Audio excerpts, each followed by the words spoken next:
Hello, welcome once again to my home. Let's continue our conversation about our book. Remember Heinrich Zimmer, a German thinker born in 1890, and who does very interesting work in this book regarding the symbolic interpretation of traditional stories. We have already worked with two of them. Now, today we move on to the third, which is the idea of Saint Chrysostom. Last time, we talked about the pagan hero. We still have several little stories ahead of us.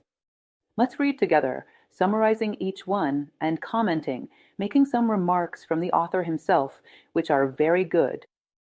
I hope you're keeping up with the reading. I know the book isn't easy to find, but I hope you make an effort. It's worth it. Let's follow his comments, and of course, I'll add some of my own as well.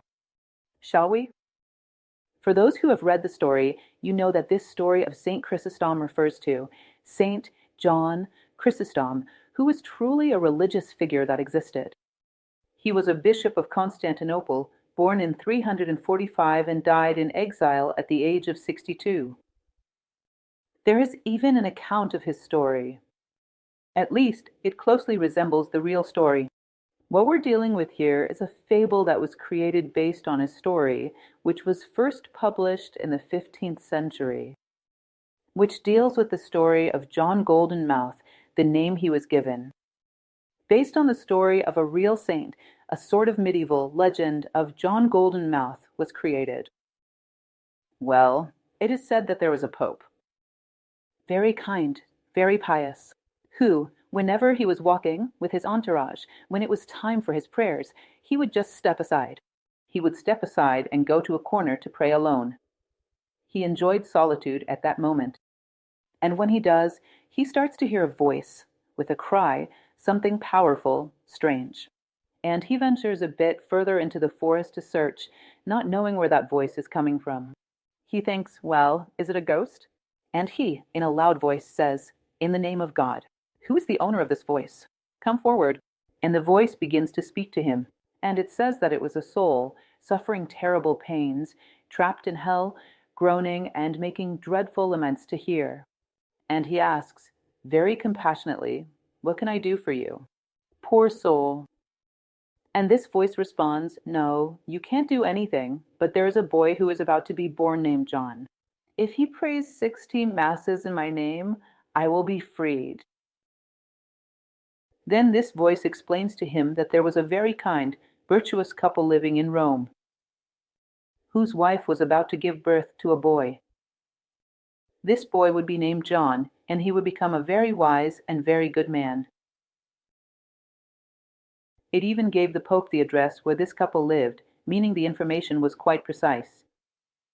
And when the Pope returns to Rome, he goes to find this couple.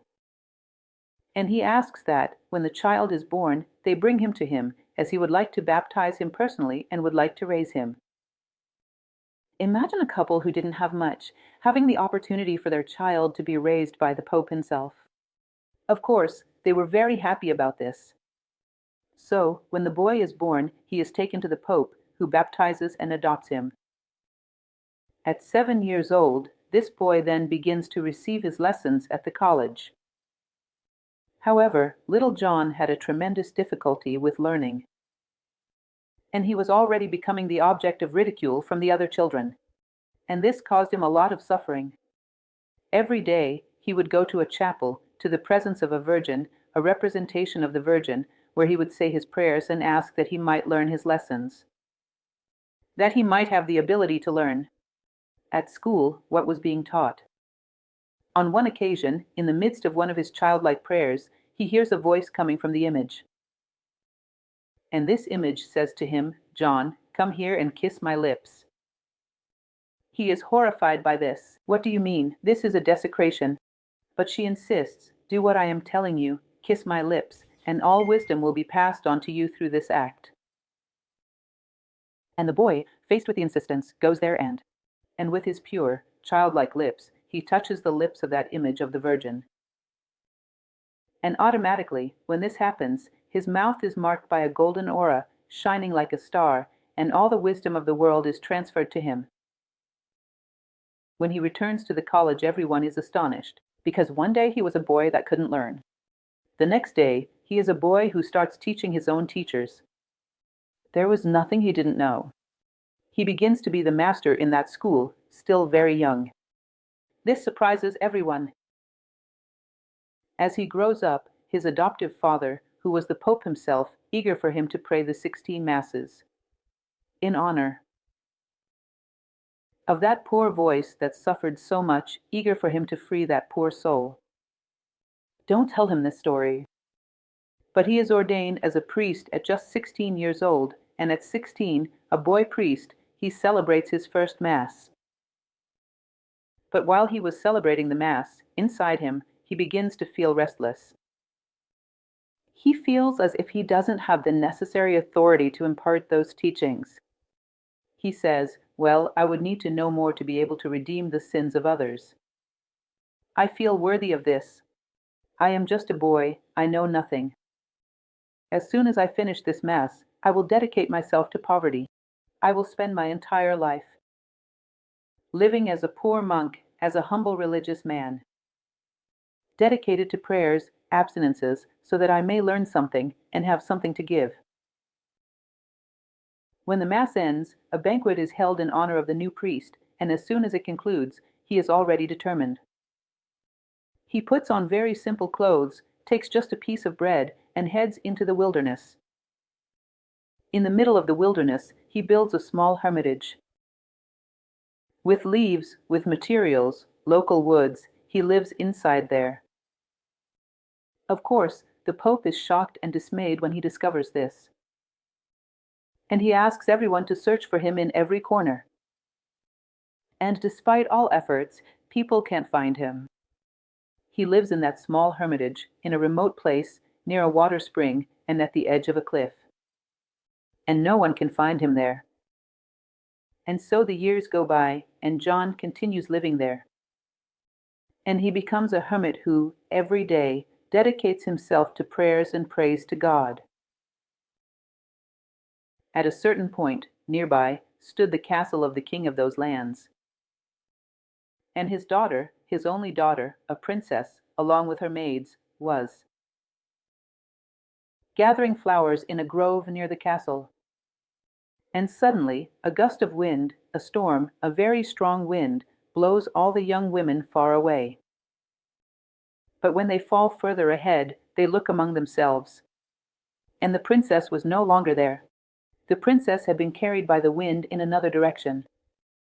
And wouldn't you know it, she ended up right in front of John's hermitage, carried by the wind and placed there unharmed, without anything harming her. When she wakes up in that unfamiliar place, in the middle of the forest, she is frightened. But she sees the cabin and notices a man praying inside and asks him for help.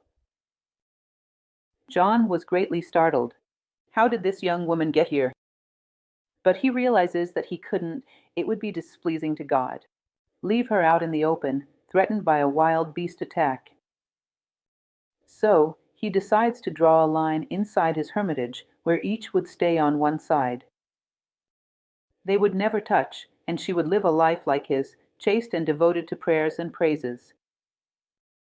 She evidently agrees, and so some time passes, with the two living in a holy manner. But the story goes that some demonic entity, envious of the excessive purity of the two, stirs within John. His coarse, more animalistic instincts. His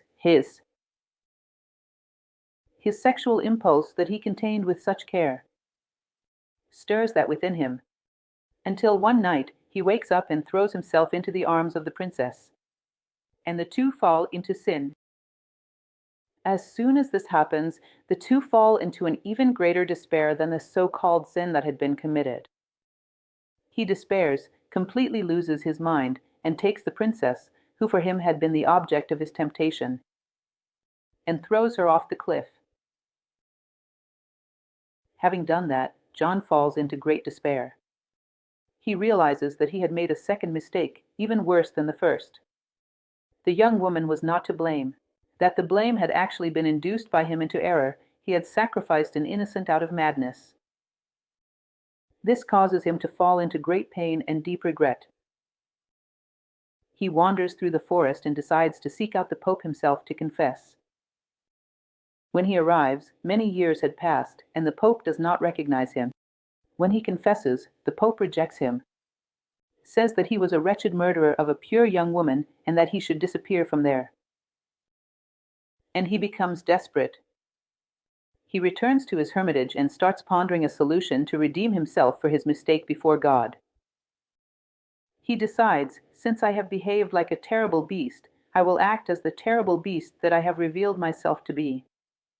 To be until God, with his mercy, is greater than my sin, greater than my beastliness, and forgives me for my faults. Understand well, without value judgments, considering that we are in the 21st century, we are talking about a medieval tale. So, without judgments, he, considering himself a great sinner, decides the following: from that moment on, he would only live on all fours like a beast. He would never stand upright again. He would live, feed himself, and crawl to his hermitage like an animal, like a beast.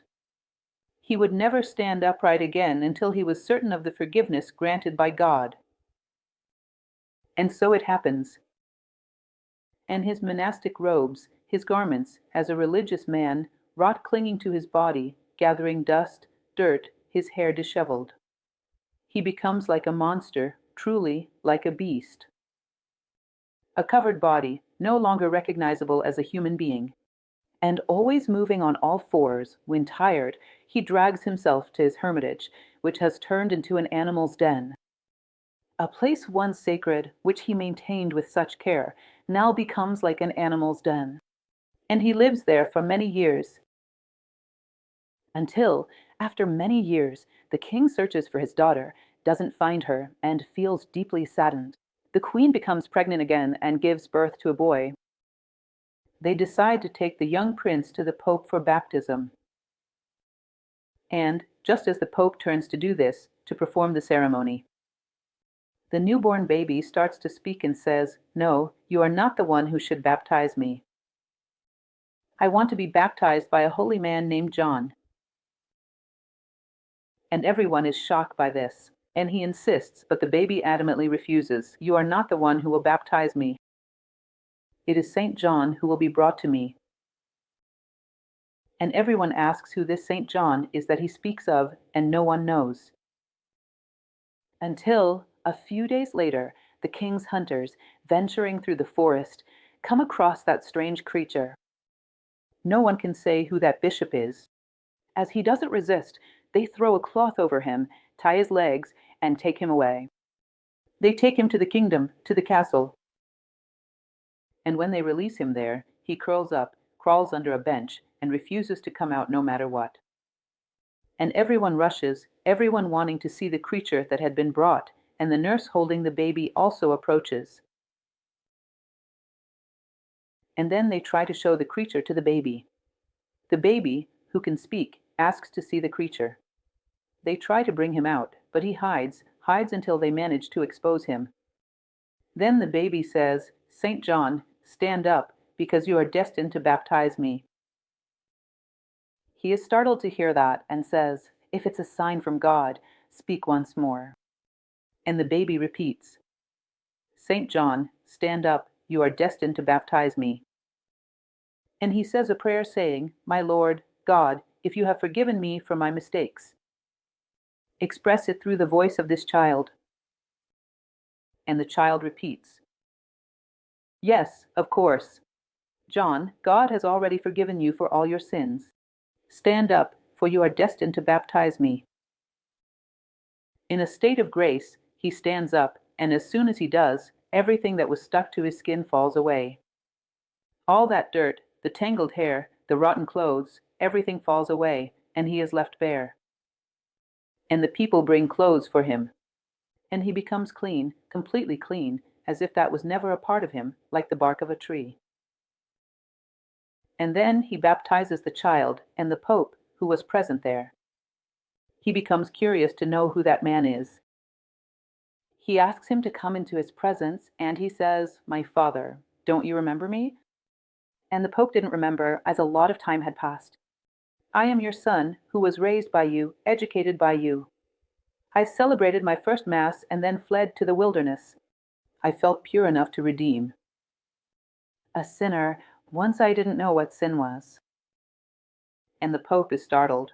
Then he recounts everything that happened in his hermitage, the story of the young woman, and how he felt crushed by this terrible sin he committed, which he never expected to be capable of. And the king, upon hearing this story, becomes very distressed, because he realizes at that moment that was my daughter. And he asks John to take him to the cliff to see if they can find the bones, to give the girl a Christian burial. And they go there. They descend down that slope, go to the bottom of the cliff, and to their surprise, when they get there, they find a beautiful young woman, as lovely as she was at the moment she was thrown, dressed in her beautiful clothes. Sitting, and he asks, "Who are you?" She says, "Look, I am the one you threw into the abyss. God sustained me, I am unharmed." She is returned to her parents. This is a grand celebration, and John then follows with the Pope. And the Pope appoints him as bishop. And from then on, he resumes his nickname of John Goldenmouth. That the words that came from his lips were like gold. Well, look, this story is full of episodes. The story itself is very beautiful, a stunning medieval tale, despite its violence. But behind all of this, there is an explanation. The first aspect Seymour will initially say is that there is the mystery of the integration of evil. He recalls a passage from Parsifal where the hero, at the end, they sing in his praise that the Redeemer be redeemed. For him to be a Redeemer, to be able to redeem people from sin, he could not be naive. Notice that one thing is, for example, I am a teetotaler, I know alcohol, maybe I've tasted it. It's not necessary for me to have been an alcoholic, but I know it. I've tasted it, I know what it's about, and I've abstained from something I am familiar with. Another thing is a naive person who has never encountered an alcoholic drink and doesn't know what it's about. Both do not drink, but the naive one is susceptible to falling into that temptation at any moment, while the other knows the temptation and has already redeemed himself from it. He says, "That doesn't interest me." In other words, he is protected, he now has a purity that is earned through his own wisdom, through his own will. And this is a wisdom that has merit.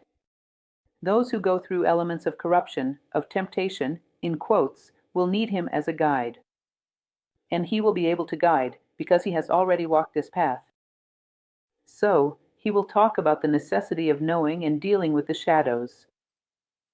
It's a bit of the story of the centaur that we've already talked about. Iona, in Greek mythology, was a wise centaur for a very simple reason. He had mastered the animal self. Remember that the centaur from the waist down is a horse, from the waist up is a man. We all have our animal side, but we know and master it.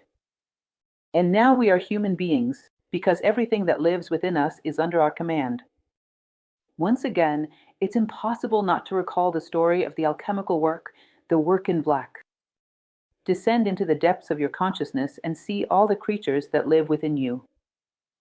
And first impose on them to recognize them, then be dominated by them for some time, or realize that it was already happening, and then impose on that. A discipline, a mastery that allows you to purify yourself, not by eliminating these animals, but by taming them. Now they are under your power, now you are a centaur. And the possessor of this wisdom can teach anyone who begins on this path to also master their inner creatures. He says, well, Joao has an intuition which is very interesting, because at 16 years old he could have been vain, and everything he said was wonderful. The Pope regarded him as a son, but he realizes that he was not worthy, that his merit was not proportional to the benefits he had received, that he still had to enter the jungle of the world. He had to confront the creatures so that he could truly return with something to teach. He intuits that he didn't deserve everything he was experiencing, that he didn't have the necessary experience to teach anyone. This purity, in terms of naivety, did not grant him the authority to truly be a redeemer. He is different from the previous hero we saw, the pagan hero, Kaneda, who enters his trials due to a whim of his stepmother. It wasn't a conscious choice of his. Whereas John Chrysostom realizes the need to venture into the jungle of life. This is very common, repetitive in tales, isn't it? The jungle, represented as the material world, with all its temptations, with all its corrupting forces. And in dealing with this material world, at a certain moment, the forces of nature come and bring to Iona within him what he had inside. That was hidden and not mastered, which was a wild beast.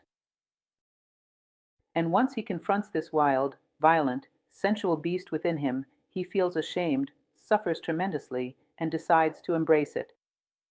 With his usual honesty and purity of intentions and his determination, he says, "Once I am a beast, now I will live as this beast. And I will learn to live with it. Until the divine force redeems me, that is, until the forces of the spirit prevail over this animal self, I can stand up again." And this truly happens. We will see that when he throws this princess into the abyss, he is casting his own soul. By giving in to all the animalistic forces that live within him, he is casting his own soul, desecrating his own soul. But the soul is not lost. Once he masters himself, that soul is regained, pure and whole, as it always was. Because, as Socrates himself would say, the human soul is incorruptible. If not, all our flaws would have already caused us to lose it. Just as rust consumes iron, just as diseases and plagues consume a tree, errors would have consumed the human soul if it were capable of being lost. But it is not. We can desecrate it, but we can regain it once our consciousness has awakened, dominated the forms, the coarser, more animalistic aspects of our nature, and emerged into what the alchemists called the white work. The white work is mature purity, it is conscious purity, it is the purity that holds in its hand the reins of its animal self. Now, notice something that Simmel, he speaks, and he is absolutely right, which is something a bit harsh and difficult for us to understand, considering our beliefs, from medieval to modern times. Within a pagan framework, this was easier to understand. But for our mindset today, this is complex. It's like a child whose parents don't allow any contact with dirt, so they don't get sick. This causes her to have very low immunity.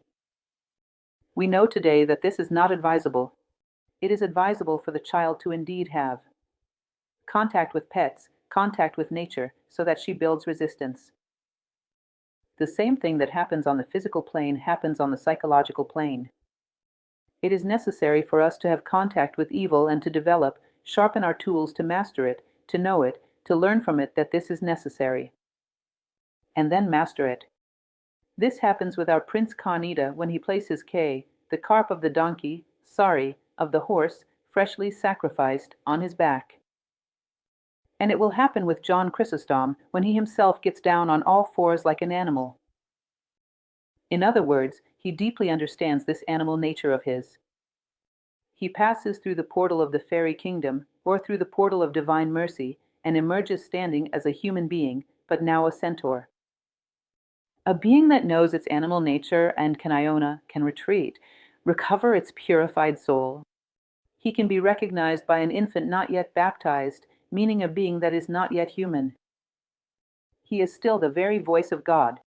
He can be recognized and placed back in his position as a man who has learned to descend into the depths and emerged purified. So, the idea of dealing with and taking the animal self as a good instructor for Christian theology in the Middle Ages was absurd. This has to be presented in a very symbolic way.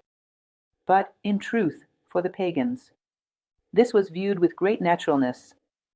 Learning from the forces of nature doesn't mean you have to fall into it, but to recognize that within you exist all the evils of the world. Therefore, in medieval alchemy, within man, right after the work in black, the cauda pavonis would open. In other words, the tale of the pagan opens within us. And we see that all the evils that exist outside also exist within us. The difference with the wise man is that he has seen them and mastered them. And the ignorant man is that he hasn't seen them and has been dominated by them. As Carl Jung used to say, if you turn your back on your shadows, the only thing that will happen is you'll be attacked from behind. It is to see them and subject them to your consciousness and then to your will. Because, in truth, we are all dual. About a blend of light and shadow, as the pagan would say, a mix of one and the other. Seeing your shadow prevents you from being dominated by it. And believing that they don't exist makes us naive, unprepared for life. And if you see your shadows and master them, to someone who is dominated by them, you have something to teach. So, it is the one who has been redeemed and can now become a redeemer. This is the story of John Chrysostom.